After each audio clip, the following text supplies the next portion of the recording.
Yo, what is up guys? It is Uncle Kobe and welcome to the last episode of my pre-release Black Ops 2 weapon guide series where we talk about the guns, their possible pros, cons, strengths and weaknesses, and overall just get excited about the game. So in this video we're going to be covering the pistols.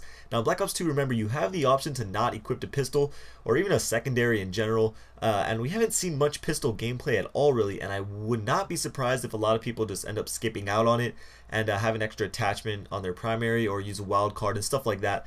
However, I do really like what they did with the pistols to add a little more variety and usefulness to them. So the first pistol we are taking a look at is the KAP 40, and this was the one that was seen in the reveal trailer. It has an 18-point mobility, which is the same for all the pistols, an 8-point damage and range, and a 12-point accuracy.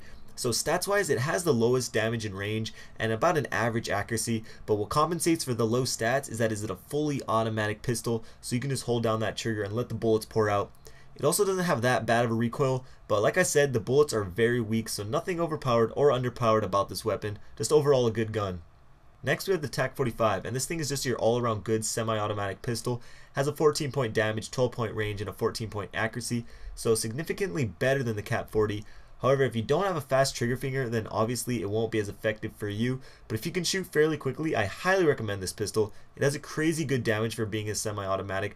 However, the damage does drop off significantly once you hit medium range, and then at long range it is pretty much useless, but again at close range I highly recommend it. Up next we got the B23R, which is a burst fire pistol, 3-round burst to be exact, and first thing that I noticed is just the look of the gun. The thing looks pretty damn cool, really futuristic. For its stats, it has a 10-point damage, 9-point range, and a 12 accuracy, so a slight drop off statistically due to it being a burst fire, but still slightly better than the KAP 40.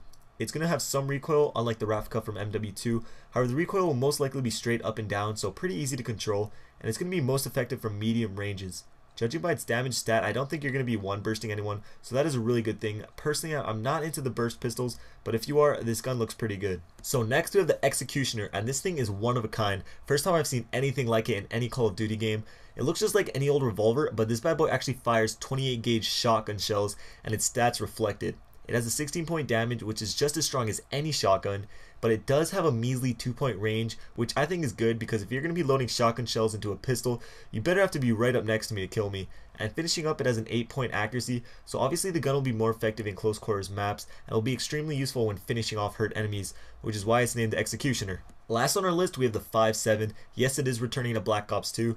I think we call this a fan favorite for MW3. I see a lot of people using it, but for its stats we got a 12-point damage, 10-point range, and a 15-point accuracy, so pretty much it's just a downgraded TAC-45, but it does have a bigger magazine size. So that might entice players to use it, but I think most people will go with one of the other choices, if they do decide to use a pistol.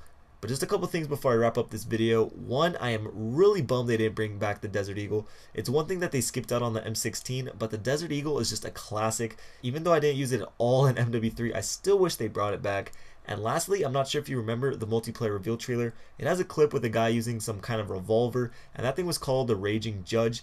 Well, I think it's safe to say that that thing got cut. It's not in the beta or on that Black Ops 2 class creator app that I made a video about, so yeah, that's just something I noticed. But I hope you guys enjoyed my last pre-release weapon guide video, and if you did, please show your support by giving a like. I know I ask every video, but I really do appreciate it. Just a quick heads up, I know some of you were not able to see the full-length beta gameplay I posted. I had to take it down. I didn't want to get a strike on my channel, and it just was not worth it. So instead, I'm going to be taking important parts of the gameplay and breaking it down and showing you the important information that you might have missed. So expect that video to come out later this week. This was Uncle Kobe. Thanks for watching. I'll see you guys later. Peace.